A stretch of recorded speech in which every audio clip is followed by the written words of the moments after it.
चलिए, आज मैं एक टेस्ट सीरीज का अध्ययन करने जा रहा हूँ, जो कि कल 31 जुलाई को रोहित और उज्ज्वल जी के द्वारा लिया गया था, जो 2017-20 बैच के स्टूडेंट थे। वो उसने अपना डिटेल भी दिए हैं। चलिए अब पढ़ते हैं। आज हम लोग 20 से 25 मिनट के अंदर में लगभग 100 क्वेश्चन करने वाले हैं। तो चलिए पहला क्वेश्चन स्टार्ट करते हैं।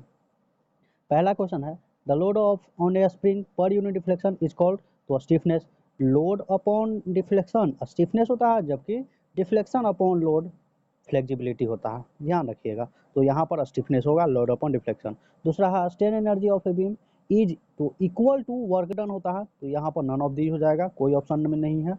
तीसरा क्वेश्चन है, shear stress is a tangential stress, ये हो जाएगा। चौथा क्वेश्चन है, which of the following beam is likely to have of point of contraflexure. तो हम लोग जानते हैं कैंटिलीवर बीम में पॉइंट ऑफ कंट्राफ्लेक्चर कहीं नहीं होता है, क्योंकि कैंटिलीवर बीम का बीएमडी डायग्राम इस तरह का होता है, इस तरह का होता है, जबकि सिंपली सपोर्टेड बीम का इस तरह का होता है, पॉजिटिव होता है, पूरी पॉजिटिव होता है, जबकि कैंटिलीवर बीम का पूरी नेगेटिव और सिंपली सपोर्टेड का पूरे पॉजिटिव। तो पॉइंट ऑफ कंट्राफ्लेक्चर मेरा लाइक अकर करेगा ओवर हैंगिंग बीम में। तो इसका 3 हो जाएगा। पांचवा question, slope of A bending moment diagram gives. तो बेंडिंग मोमेंट डायग्राम का स्लोप क्या देता है? तो हम लोग को शियर फोर्स देता है। ये एसएफडी और बीएमडी का कैरेक्टरिस्टिक है। तो स्लोप ऑफ बीएमडी देता है हम लोग को शियर फोर्स देता है, जबकि slope of shear force diagram हम लोग को देता है उस पॉइंट पर का लोड देता है। तो ये ध्यान रखिएगा। ये इक्वेशन हम लोग को बताता है कि शियर का इक्वेशन है। छठा क्वेश्चन का इक्वेशन हमको शियर का इक्वेशन रिप्रेजेंट करता है। आगे चलिए, the bending stress on a prismatic bar. तो ये फॉर्मूला आपको याद होगा, एम बाई आई बराबर sigma by y, sigma by y. यहाँ पर इसमें सिग्मा क्या है? बेंडिंग स्ट्रेस है, सिग्मा बराबर हो जाएगा M into y by I, यानी कि ऑप्शन बी हो जाएगा मेरा। चलिए 8वां क्वेश्चन देखते हैं, विच of the following section will be bent in torsion. तो बेस्ड इन टॉर्सन, ये बेस्ड लिखा हुआ है, बेस्ड इन टॉर्सन। तो ये हॉलो सर्कुलर सेक्शन जो है टॉर्सन में बहुत अच्छा है। ठीक, आगे 9वां question, moment of inertia of a circular section. तो ये बच्चा बच्चा जानता है, पावर डी के पावर 4/64। आगे चलते हैं, when A rectangular beam is loaded transversely the maximum tensile stress is developed on the. तो बॉटम लेयर पर मैक्सिमम टेंसाइल स्ट्रेस डेवलप करता है, जबकि maximum compressive stress top layer पर डेवलप करता है। इसीलिए हम लोग छड़ नीचे दिया जाता है, सिंपली सपोर्टेड बीम में छड़ नीचे देते हैं, क्योंकि टेंशन नीचे डेवलप करता है। आगे चलते हैं 11 number question, the radius of direction of a circle of radius R is equal to. तो ये 11 नंबर का रेडियस ऑफ डायरेक्शन का फॉर्मूला आता है के बराबर root under I by Y, I by A, sorry, I by A. तो I हो जाएगा सर्किल का पाई डी के पावर पाई बाई 64, डी के पावर 4, अब बटे एरिया हो जाएगा पाई बाई 4, पाई बाई 4 बटे डी स्क्वायर। इसको काट छाट कीजिएगा तो आपका के का मान आ जाएगा, ये बी नंबर r/2 आएगा। ठीक, काट छाट करने के बाद आपको r/2 आ जाएगा। आगे चलते हैं 12 नंबर, तो limiting value of Poisson ratio. तो ये मेरा होता है -1 से 0.5, ध्यान रखिएगा, -1 से 0.5। आगे चलते हैं, if the diameter of a circular tube is double. तो कैपिलरी राइज क्या हो जाएगा? तो हाफ हो जाएगा। ये तो बच्चा बच्चा जानता है, क्योंकि कैपिलरी राइज का फॉर्मूला होता है 4 सिग्मा बटे 2g/d। कैपिलरी राइज या कैपिलरी फॉल का ये फॉर्मूला होता है 4 सिग्मा बटे 2g/d। यहाँ पर डी देखिए इन्वर्सली प्रोपोर्शनल है, तो डी को डबल कर दिया जाएगा, तो एच का मान हाफ हो जाएगा। यहाँ तक हो गया। आगे चलते हैं 14 number, centre of pressure on a incline plane is. तो सेंटर ऑफ प्रेशर चाहे इंक्लाइन प्लेन हो या हॉरिजॉन्टल प्लेन हो या वर्टिकल प्लेन हो, ऑलवेज बिलो द सेंट्रॉइड होता है, ध्यान रखिएगा। 14 नंबर खत्म। 15, the time of oscillation of a floating body with increase in metacentric height decrease करता है, लोअर होता है। ये ध्यान रखिएगा कि टाइम ऑफ ऑसिलेशन जो है इंक्रीज इन मेटासेंट्रिक हाइट के कारण, इंक्रीज होने के कारण टाइम ऑफ ऑसिलेशन घटता है। चलिए अगला क्वेश्चन 16 नंबर क्वेश्चन देखते हैं। तो 16 नंबर क्वेश्चन बोलता है कि theoretical value of coefficient of contraction of a sharp edge office is. तो 0.611 यानी 0.62 होता है लगभग, 0.611। चलिए ठीक है।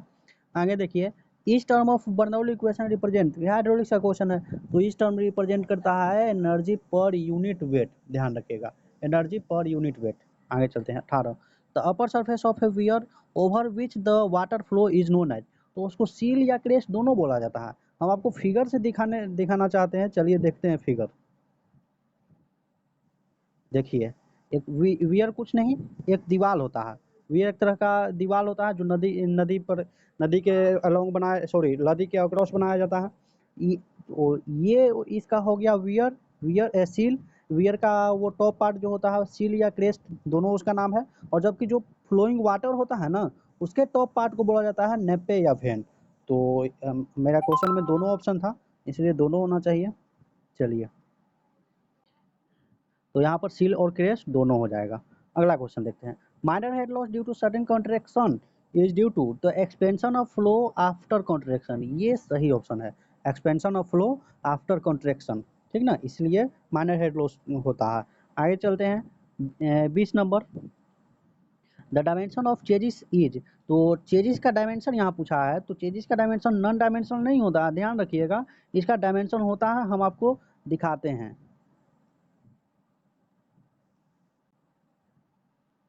ये देखिए, ये चेजिस का डायमेंशन यहाँ निकाला हो गया हो।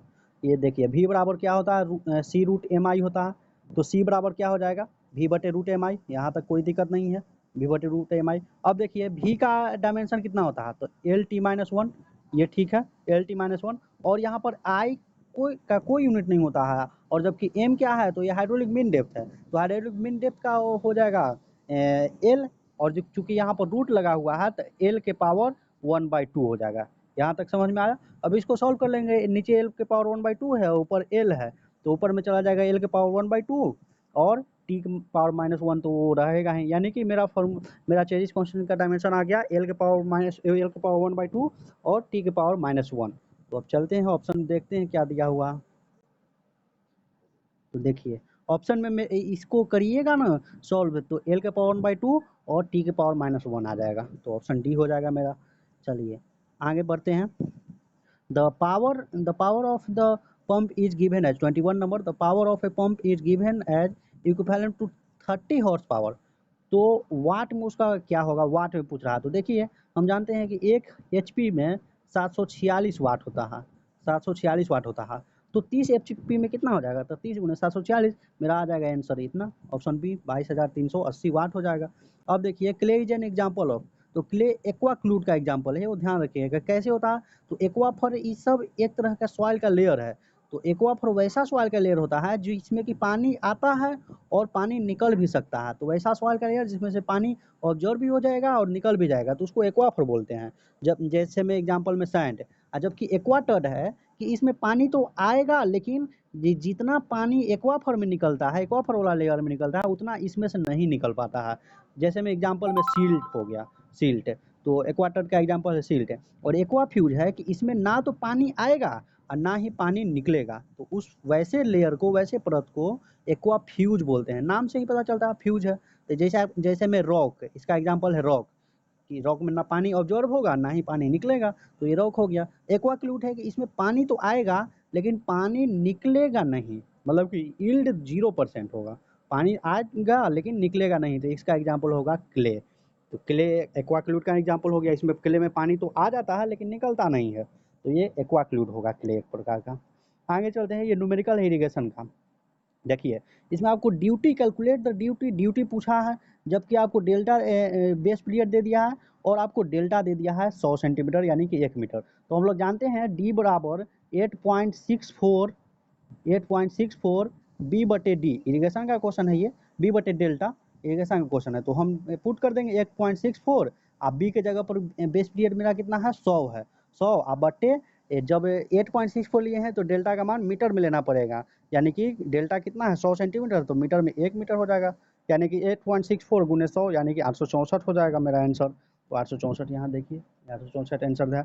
आगे चलते हैं अब, 23 नंबर हो गया। 24 में देखते हैं, the watering done prior to sowing of crop, मतलब कि क्रॉप रोपने से पहले, बोने से पहले जो वाटर दिया जाता है उसको पेलियो इरिगेशन बोला जाता है। जैसे गेहूं के बुआई करते हैं ना, तो उसमें लगभग ऐसा कि पेलियो इरिगेशन अडॉप्ट किया जाता है। आगे चलते हैं, water water content at which plant no longer extract sufficient water from the soil for its growth is called, तो permanent wilting point PWP, ध्यान रखिएगा। Depth of root zone is 90 centimetre, तो ये राइस का होता है 90 सेंटीमीटर डेप्थ जो होता है रूट जोन के राइस का होता है। आगे अकॉर्डिंग टू फैनिंग डिस्चार्ज का फॉर्मूला क्या है, तो ऑप्शन एक सी ए के पावर 2/3, ये है ऑप्शन 2 है सी ए के पावर 3/4 डिकेन फार्मूला है, जबकि ये है राइव्स फार्मूला, सॉरी ये है आपका राइव्स फार्मूला, सी ए के पावर 2/3 राइव्स फार्मूला है, और सी ए के पावर 3/4 डिकेन फार्मूला, और ये है सी ए के पावर 5/6, ये है फैनिंग फार्मूला। ध्यान रखिएगा सी ए के पावर 5/6 फैनिंग फार्मूला है। आगे देखिए स्केप चैनल, केनाल एक होता है, उसको क्या बोला जाता है कैनाल का, तो उसको सेफ्टी वाल्व बोला जाता है, जबकि कैनाल का जो बेड बार होता है उसको कैनाल का चौकीदार बोला जाता है, जबकि स्केप कैनाल को बोला जाता है कैनाल का सेफ्टी वाल्व। ध्यान रखिएगा दोनों बात को। द मोस्ट रिलायबल एस्टिमेट, तो ये सबको ही जानता है डिटेल एस्टिमेट, क्योंकि सबसे अच्छा यही एस्टिमेटिंग है, एस्टिमेट की है डिटेल एस्टिमेट, तो इसलिए उसको रिलायबल है, यानी कि विश्वसनीय है। आगे चलते हैं, तो quantity of brick work in foundation and depth per day पर मेसन शुड भी, तो ये 1.25 क्यूबिक मीटर, इसको एज इट इज याद रखना पड़ेगा, मतलब एक आदमी एक दिन में फाउंडेशन में कितना ईंटा जोड़ सकता है, तो 1.25 मीटर क्यूब ईंटा वो जोड़ सकता है, ये ध्यान रखिएगा।